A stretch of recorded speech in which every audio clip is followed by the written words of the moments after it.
అంటే ప్రాబ్లం ఏంటి అసలు? నాది ప్రాబ్లం ఏంటంటే మాది ప్రాపర్ ఆంధ్ర.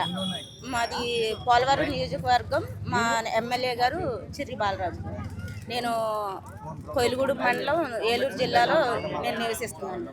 కానీ అక్కడ నాకు ఇద్దరు అమ్మాయిలు, నాకు భర్త లేడు.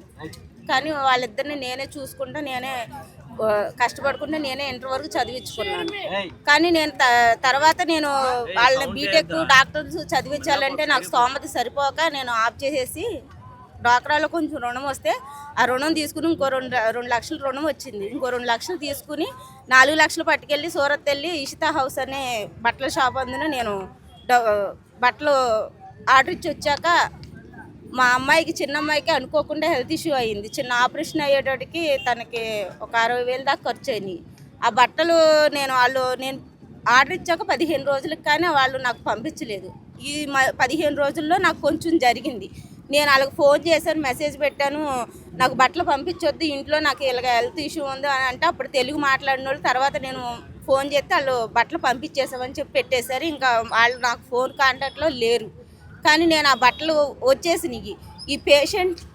ఈ పేషెంట్నే చూసుకోవాలా, నేను పనే చేయాలా, ఆ బట్టలు ఏం చేయాలో నాకు అర్థం కాలేదు.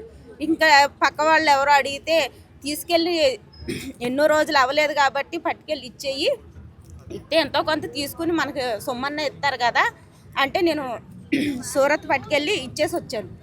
వాళ్ళు తీసుకునేటప్పుడేమో ఇంత సొమ్ము పోతుంది, మీకు ఒక 10% 15% తీసేసి ఇచ్చేస్తామన్నారు 25 రోజులకే. 25 రోజులకి వాళ్ళు రిటర్న్ తీసుకున్నాక ఆ బట్టలు వాళ్ళు హ్యాండ్ ఓవర్ చేసుకున్నారు. ఆ బిల్లులు కూడా నా దగ్గర ఉన్నాయి, వాళ్ళ సంతకాలు పెట్టి అన్నీ తీసుకున్నాక వాళ్ళు మళ్ళీ రిటర్న్ బట్టలన్నీ హ్యాండ్ ఓవర్ చేసుకుని తర్వాత అన్నారు బట్టలే తీసుకెళ్ళండి, మేము మనీ ఇవ్వలేము, మాకు రూల్ లేదు అని చెప్పి పంపించేశారు. ఇప్పటికి 16 నెలలు అయ్యింది అది జరిగి. నేను మా ఎమ్మెల్యే గారిని, ఎంపీ గారిని, నాదెండ్ల మనోహర్ సార్ మాకు ముఖాముఖి పార్టీ దానికి వచ్చారు. అక్కడ మాట్లాడితే ఆయన నాకు చేస్తానని మాట ఇచ్చారు. 2 నెలలకి అవ్వకపోతే నేను మళ్ళీ వెళ్ళి తెనాలి వాళ్ళ పార్టీ ఆఫీస్లో నేను సార్ని కలిశాను. ఇన్స్టాగ్రామ్లో నిమ్మల రామానాయుడు గారు మంచిగా చేస్తున్నారని చెప్పి అక్కడికి వెళ్ళి కలిశాను. సారు మాది కాదు కదమ్మా అని చెప్పి మా ఎమ్మెల్యే గారికి ఒక లెటర్ రాశారు. ఎంత తిరిగినా కానీ పోలీసులు కూడా మేమేం చేయలేము, అమ్మాళ్ళు తెలుగు మాట్లాడతలేదు, మేమేం చేయలేమని చెప్పి వదిలేశారు. సార్ వాళ్ళు జిల్లా ఎస్పీకి పంపించారు, నాదెండ్ల మనోహర్ సార్, ఆయన సంతకం పెట్టి పంపించారు. కానీ నా సమస్య ఎక్కడి వరకు వాళ్ళ దగ్గరికి వెళ్ళలేదు, అడిగింది లేదు, చేసింది లేదు. నేను జనసేన పార్టీని నేను తప్పుగా మాట్లాడతలేదు, కానీ వాళ్ళ పనుల వల్ల నా పనిని పక్కన పెట్టారు. కానీ ఈ మీడియా ముఖంగా కొంచెం ఆ పనిని దృష్టిలో పెట్టుకునేలాగా వెళ్ళొద్దని నేను ఈ అమ్మని ఆశ్రయించాను. ఎందుకంటే తన వాయిస్ బేసు నాకు ఫస్ట్ టైం ఇదే, నేను ఇలా చేయటం అనేది కూడా తెలియదు. ఎందుకంటే నేను 14,000 రూపాయలు సంపాదించుకుని 2 ఆడపిల్లలను పెంచుకునేదాన్ని. నాకు భర్త కూడా లేరు, మేమిద్దరు విడిపోయి 13 సంవత్సరాలు అయ్యింది. నాకు మా అమ్మ నాన్న ముసలి వాళ్ళు కాబట్టి వాళ్ళు చేయలేక మేము 3 ఆడపిల్లలం అయ్యుండి నన్ను 2వ మ్యారేజ్ అతనికి చేశారు. నాకు 2 ఆడపిల్లలు పుట్టాక వాళ్ళు తన భార్య దగ్గరకు తను వెళ్ళిపోయాడు. మా అత్తగారు వాళ్ళు పట్టించుకోరు, మా అమ్మ వాళ్ళు పట్టించుకోరు. నేను కష్టపడి నా పిల్లల్ని పెంచుకోవాలి. మా పెద్ద అమ్మాయికి 21 సంవత్సరం, చిన్న అమ్మాయికి 19. ఇప్పుడు వాళ్ళకి మ్యారేజ్ చేసే ఇది ఉంది కాబట్టి నాకు ఆ డబ్బులు చాలా అవసరం. ఈ 16 నెలలు నేను అట్లకి వడ్డీ కట్టుకుంటా కొంత అప్పు తీర్చుకున్నాను. నాకు ఆ డబ్బులు వచ్చినాయి అంటే నాకు ఆ బాకీ తీర్చుకుని కొంచెం నేను పిల్లకి పెళ్లి చేసుకునే అంత ఇది ఉంది నాకు. ఎన్ని సంవత్సరాల నుంచి కూడా వాళ్ళతో ఒక 2 నెలలు కూడా నేను కలిసి లేను మా పిల్లలతోటి. ఎప్పుడు వాళ్ళ చోట నేను చోట పని చేసుకుంటాం అలా అయిపోయింది. ఈ డబ్బులు వచ్చినాయి అంటే నేను పిల్లలకు పెళ్లి చేసుకుంటాను, నేను వాళ్ళ దగ్గరుండి చూసుకుందామని జనసేన నాయకులు నేను తప్పుగా మాట్లాడతలేదు. కాకపోతే వాళ్ళ ఒత్తిడి వల్ల నా పనిని అడుగుని పెట్టారు, కొంచెం గుర్తు చేసినట్టు ఉంటుందని ఈ మీడియా ముఖంగా నేను చెప్తున్నాను. అంతేనండి. ఇంకా జనసేన పార్టీకి మట్టికి దోషణ పట్టించొద్దు, ఎందుకంటే అది నాకు ప్రాణం. మా అన్న పవన్ అన్న నా పిల్లలకి మేనమామ, అదైతే నేను ఒప్పుకుంటున్నాను. ఎస్పీ గారు ఏమని చెప్పారు మీకు?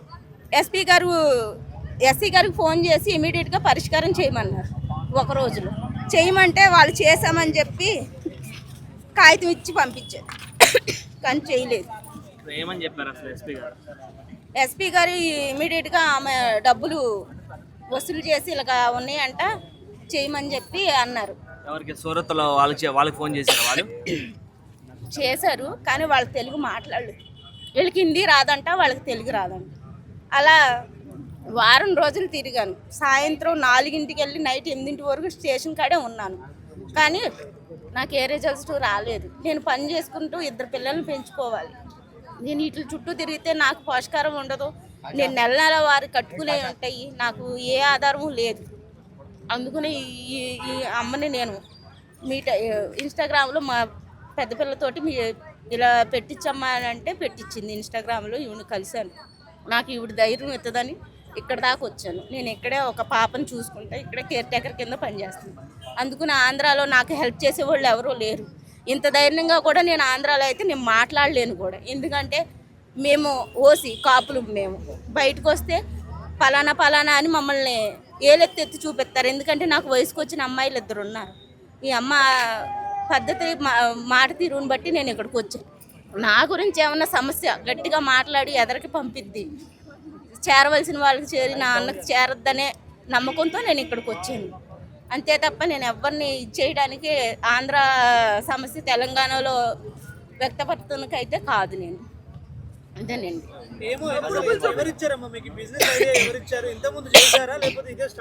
ఇదే స్టార్టింగ్ అండి. యూట్యూబ్లో చూసి 100 రూపాయలకి 200కి కాస్ట్లీ బట్టలు వస్తున్నాయి అని చెప్పి యూట్యూబ్లో చాలా ట్రెండింగ్గా చూపించారు.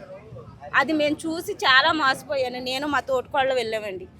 నేను చదువుకున్నది 3వ తరగతి, మా అమ్మాయిలు ఇంటర్ చదివారు. వాళ్ళ గురించే నేను పెట్టుకుందామన్న ఉద్దేశంతో నేను వెళ్ళాను. కానీ మా అమ్మాయికి అలాగ అయ్యింది. మా పెద్ద పిల్ల నేను ఇంకేం చేయలేక ఆ బట్టలు రిటర్న్ పట్టుకెళ్ళి ఇచ్చేసాను. వాళ్ళకి ఇచ్చేసిన బిల్లులు అన్నీ మాకు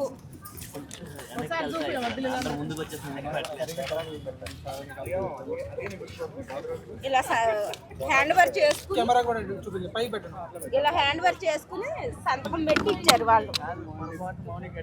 ఎప్పుడు వచ్చినా బట్టలే ఇస్తాము, మనీ ఇవ్వమని. ఇషిత హౌస్ అండి.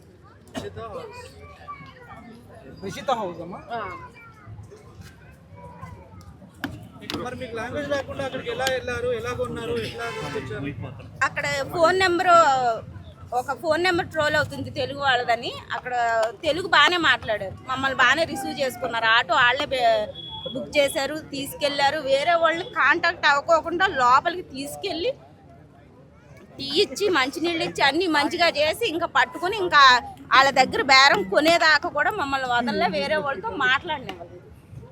అది అలా అయ్యింది. మేము వెనక్కి రిటర్న్ వచ్చేద్దాం అనుకున్నాం అక్కడ పరిస్థితి చూసి, కానీ అక్కడ వాళ్ళు అలాగా ఫోర్స్ చేసినట్టు అయ్యింది.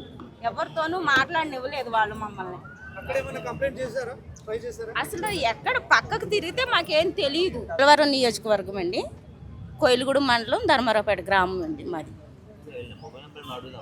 షాప్ లేకుండా ఏం లేకుండా 4 లక్షలు 5 లక్షలు పెట్టి మీరు ఎలా అమ్ముదాం అనుకున్నారు, ఎలా చేద్దాం అనుకున్నారు? అసలు ఆ బట్టలు ఆర్డర్ ఇచ్చి వచ్చాక నేను ఏదైనా చిన్నది షాప్ తీసుకుని పెట్టుకుందాం అనుకున్నా, కానీ హెల్త్ ఇష్యూ వల్ల, మా అమ్మాయికి హెల్త్ ఇష్యూ వల్ల నేను అది ఏమి తీసుకోలేకపోయి నేను ఇలా రిటర్న్ ఇచ్చేయవలసి వచ్చింది.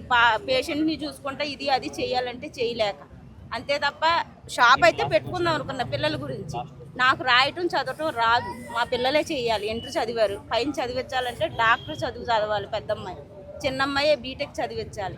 నాకు స్తోమత లేదు ఇప్పుడు వరకు. అంటే నేను చేయగలిగాను, ఇంకా చేయాలంటే చేయలేమని చెప్పి ఏదో 3 ఓ దగ్గర ఉందాం. ఇప్పుడు వరకు మా అమ్మాయిలు నా దగ్గర లేరు హాస్టల్లో. నేను ఇలా బతుకుతెరువుకి ఇలా తెలంగాణ వచ్చి నేను ఇలా కష్టపడుతున్నాను.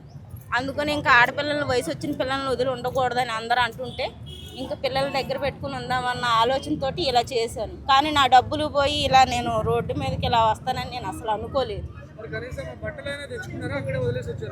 అక్కడ వదిలేసి వచ్చాక వాళ్ళు మనీకి ఇలా బిల్లులు వేసి ఇచ్చారు, ఇంతంత అమౌంట్ అని. వాళ్ళు సంతకం పెట్టి ఇలా ఇచ్చారు. ఇప్పుడు ఆ బట్టలు అనేవి అక్కడ వదిలేసి వచ్చేసారా మీరు? ఇచ్చేసారు మనీ. అవును, అక్కడ పెట్టినాక వాళ్ళు ఏమన్నారు అంటే మేము ఉంచేసి మీరు వెళ్ళిపోయి మనీ ట్రాన్స్ఫర్ చేస్తామన్నారు, లేదా మీరే వచ్చేసారు పెట్టేసి?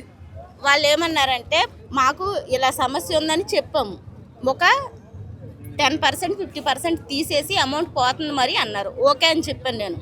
కింద కౌంటర్ గారు పై తీసుకెళ్ళాక ఇవ్వం మేము, ఎప్పుడైనా డబ్బులే ఇస్తామని చెప్పి బట్టలే ఇస్తామని చెప్పి అన్నారు. అదే మేడం, ఇప్పుడు యూట్యూబ్లో చూసి చాలా మంది జనాలు ఎలా వీడియోలు చూసి బిజినెస్ ఇప్పిస్తామని చెప్పేసి అమౌంట్ పే చేసినాక ఇలా మోసపోతున్నారు. దీని గురించి మీరు ఏం చెప్పాలనుకుంటున్నారు? మరి ఎట్లాంటి మోసాలు చాలా ఉన్నాయి ఇక, పెద్ద పెద్ద మోసాలు. ఇప్పుడు బట్టల పేరుతోటి అంత మోసం జరిగింది. ఒక ఆడమడిసి యూట్యూబ్లో చూసి ఇన్స్టాగ్రామ్లో చూసి మోసపోవద్దు ఎవరైనా సరే. అయితే ఈడ ఏం జరిగిందంటే ఈ ఈరలక్ష్మి గారేనా మన పేరు, ఏం చేసిందంటే ముగ్గురు ఆడపిల్లలు అంట వాళ్ళ తల్లిదండ్రులకి. పేదవాళ్ళు ఎవరైనా ఊళ్ళలో కొంతమంది పేదవాళ్ళు ఏం చేస్తామంటే ఇచ్చుకోలేక, కట్నాలు ఇచ్చుకోలేక రెండో సంబంధం నమ్మి ఇద్దరు అట్నే జరిగింది ఏమో జీవితం. అటు జరిగినాక ఏం చేసింది, ఇద్దరు పిల్లలు పుట్టిన తర్వాత వాడు మొగుడు సన్నాచోడు మళ్ళీ మొదటి పిల్లం కాడికి వెళ్ళిపోతే ఆమె కాళ్ళ మీద ఆమె నిలబడి ఆమె ఇద్దరు బిడ్డలను బతికించుకుంటుంది. ఏ పని ఒక పని చేసుకొని ఇద్దరు బిడ్డల్ని 20 ఏళ్ళు వచ్చింది అమ్మ, 20 ఏళ్ళు వచ్చిందా సాక్కుంది, కష్టపడి సాక్కున్నాక తల్లుల పిల్లలు ఒక కాడ ఉండాలనుకున్నారు. అనుకొని ఏదో ఒక వ్యాపారం చేసుకుందాం అనుకుంది. అనుకుని ఆడమనుషులు చేసుకునేది ఏది బయటకు వెళ్ళి ఏరే చేయాలంటే ధైర్యంగా చేయలేరు కదా ఒంటరికి వెళ్ళి. ఇప్పుడు భర్త సపోర్ట్ కానీ కొడుకు సపోర్ట్ కానీ ఎవరు తండ్రి సపోర్ట్ కానీ ఎవరు సపోర్ట్ లేకుండా పోవాలంటే ఈ రోజులో పోలేరు. ఆమె కాళ్ళ మీద ఆమె నిలబడి ఆమె ఇద్దరు ఆడపిల్లలు పెట్టుకొని బట్టల వ్యాపారం చేసుకుందాం అనుకుంది. ఆ యూట్యూబ్లలో చూసి ఎవరైనా ఇప్పుడు చాలా మంది మోసపోతున్నాం. వాళ్ళ దాకా ఎందుకు మేము కూడా మోసపోతాను. ఈడ చెప్పేదేమో ఒక రేటు, అడిగి పోయి నాకు ఇచ్చేదేమో ఒక రేటు, నాణ్యతే ఉండదు అసలు బట్టలలో. ఇట్టాడి కంపెనీలు పెద్ద పెద్ద కంపెనీలు ఉంటాయి. మరి ఇట్టాడి మోసాలు ఎన్నో జరుగుతున్నాయి. ఒక 10 రూపాయల బన్ని కాడ ఆయన పొట్ట మీద కొట్టారు కదా. ఇట్టాడి పెద్ద పెద్ద మోసాలు జరుగుతున్నాయి. ఇట్టాడి తీయొచ్చు కదా, ఇట్టాడి వాళ్ళకి న్యాయం చేయొచ్చు కదా. ఆడమడిసి కాళ్ళ మీద ఆమె నిలబడి ఇద్దరు పిల్లలు బతికించుకుంటుంది, మగవాడిని బతికించుకుంటుంది. ఆంధ్ర వాళ్ళ మంత్రులు కూడా కలిసిందంట, జనసేన నాయకులను కూడా కలిసిందంట. ఏం పోయింది ఎలుపు చేస్తే? ఇప్పుడు మీకు ఇది చిన్న సమస్య కావచ్చు, లేని వాడికి ఇదే పెద్ద సమస్య. 4 లక్షలు అంటే మామూలు విషయం కాదు ఇది. ఇప్పుడు వాళ్ళ కుటుంబమే బతుకుద్ది అనమాట. ఇద్దరు ఆడపిల్లలు పెట్టుకొని ఒక తల్లి బతికించుకోవాలంటే మామూలు విషయం కాదనమాట. అప్పు తెచ్చుకొని పెట్టుకుందాం అనుకుంటే ఆడ మోసం జరిగిపోయింది. మోసం జరిగిపోయిందనే కదా పెద్దల కాడికి పోయింది. ఇప్పుడు ఏమి జనసేన నాయకుడి పేరు ఏం పేరు? నాదల్ల మహోద్. ఏ నాయకుడైనా నాయకుడి కింద ఉండే ఎమ్మెల్యేలు ఎందుకు పట్టించుకోరాయా? సమస్య అని వచ్చేది పేదవాళ్ళు ఎవరి కాడికి డైరెక్ట్ నాయకుడి కాడికి పోలేరు కదా, ముఖ్యమంత్రి కాడికి. వాళ్ళ కింద ఉన్న నాయకుల కాడికి పోయేది, ఎమ్మెల్యేల కాడికి, మంత్రుల కాడికి, ఊరు సర్పంచుల కాడికి. నేను ఇదే చెబుతున్నా, వీళ్ళే కదా జారవేయాల్సింది. పేదవాడి సమస్య జారవేయాల్సింది, ప్రతి వాడి కష్టం జారవేయాల్సింది. పెద్ద నాయకుడి కాడికి జారవేసేది ఎవరు? వీళ్ళే కదా. సమస్యలు పోయి చెప్పుకునేది మళ్ళాంటి వాళ్ళ కాడికే కదా. మరి వాళ్ళే పట్టించుకోలేనప్పుడు ఇంకెవరు? ఏ నాయకుడు ఆదుకుని నాయకుడు దాకా చేరితే నాయకుడు చేయకపోతే మనం అడగాల. అసలు నాయకుడు దాకానే జారదా ఏ సమస్య అయినా? ఇంకా ఎట్ట తీరుద్ది చెప్పు, ఎట్ట తీరుద్ది? అందుకని దయచేసి నేను చెబుతున్నా, జన సైనికులకు నేను చెబుతున్నా, పార్టీలో ఉన్న నాయకులకు నేను చెప్పటం లేదు. నాకేం కచ్చ కాదు, నాకేం కోపం కాదు.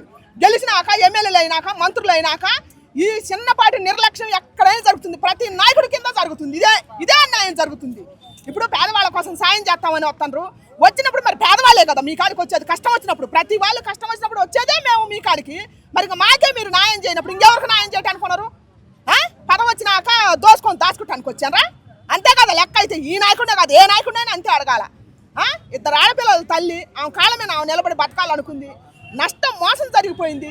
ఇప్పుడు అంతటికి ఆమె పోతే న్యాయం జరగట్లేదు. మీ కాడికి వచ్చింది, మీ పలుకుబడి ఒక్కరవా మీ మాట ఇసిరితే వస్తాయి కదా డబ్బులు. ఆ కుటుంబం నిలబడుద్దుగా, ఇద్దరు ఆడపిల్లల భవిష్యత్తు నిలబడుద్దుగా. అందుకని నేను దయచేసి కోరుకుంటున్నా, ఆ పార్టీలో గెలిచిన ఏ నాయకులను నేను అడగట్లేదు, జన సైనికులను అడుగుతున్నా. సోజర్లా పనిచేయండి మీరే. మన పవనన్న కాడికి పోయిందా పనిచేయండి. పనిచేసి ఈ తల్లికి న్యాయం చేయమని కోరుకుంటున్నా. నాతో పాటు మీడియా మిత్రులు మొత్తానికి చేతి దండం పెడతాను నేను. అందరూ ఇదిగో ఇది సమస్య, నిజమైన సమస్య. ఇట్టాటి వాళ్ళకు ఎలుపు చేయండి మీరు. నాయకులు గెలిచినాక ఒక మాట, గెలవతలకు ఒక మాట చేసి మోసం చేస్తారు, అన్యాయం చేస్తారు. అందుకని మన సమస్యలు మనమే తీర్చుకుందాం. దయచేసి మన నాయకుడు పవన్ కళ్యాణ్ అన్న కాడికి చేరిందాక ఈ వార్త సోషల్ మీడియాలో కానీ, యూట్యూబ్లో కానీ, ఫేస్బుక్లో కానీ ప్రతి యువకుడికి, ప్రతి స్త్రీకి నేను చెబుతున్నా, ఈ విషయము పవన్ కళ్యాణ్ అన్న దాకా చేరిందాకా సోషల్ మీడియాలో దద్దరిల్లిపోవాలా. ఇట్టాటి వాళ్ళకి న్యాయం జరగాల.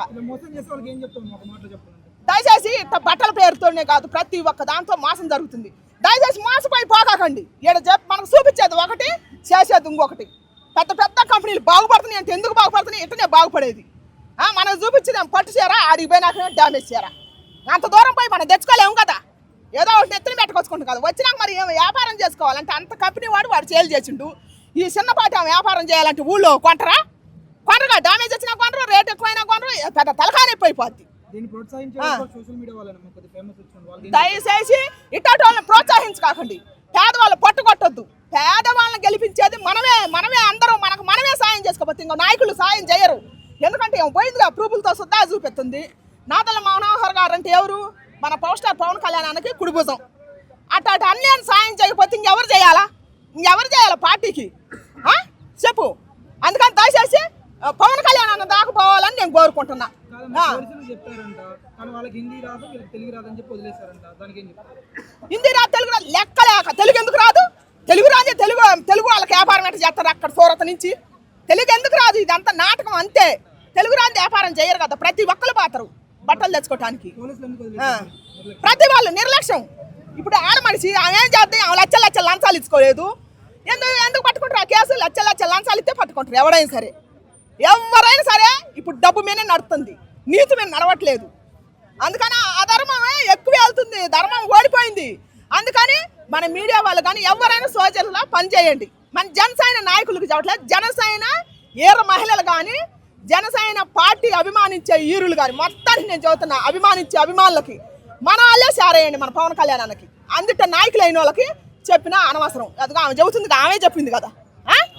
అది దయచేసి నేను కోరుకుంటున్నా, ఈ వీరలక్ష్మమ్మ గారికి న్యాయం జరగాల. మన పవన్ దాకా ఈ వార్త జారేసే బాధ్యత మన జనసేన పార్టీ నాయకులకు చెప్పట్లేదు, జనసేన అభిమానులకు చెబుతున్నా, ఏర మహిళలకు చెబుతున్నా. అందరికీ నమస్తే, దిస్ ఈజ్ కరాటే కళ్యాణి. మీరు మంచి న్యూస్ చూడాలన్నా, మంచి విషయాలన్నీ కూడా తెలుసుకోవాలనుకున్నా కూడా ప్లీజ్ సబ్స్క్రైబ్ వి ఛానల్. హలో అండి, వీటీవీ సబ్స్క్రైబ్ చేయండి. హాయ్ అండి, this is actor Suman. So వీటీవీని లైక్ చేయండి, షేర్ చేయండి, సబ్స్క్రైబ్ చేయండి. Hi hello, I'm Sasirekha, Miss India. So వీటీవీని లైక్ చేయండి, సబ్స్క్రైబ్ చేయండి, షేర్ చేయండి. ఏమైనా డౌట్స్ ఉంటే కామెంట్ బాక్స్లో కామెంట్ చేయండి. Thanks for VTV.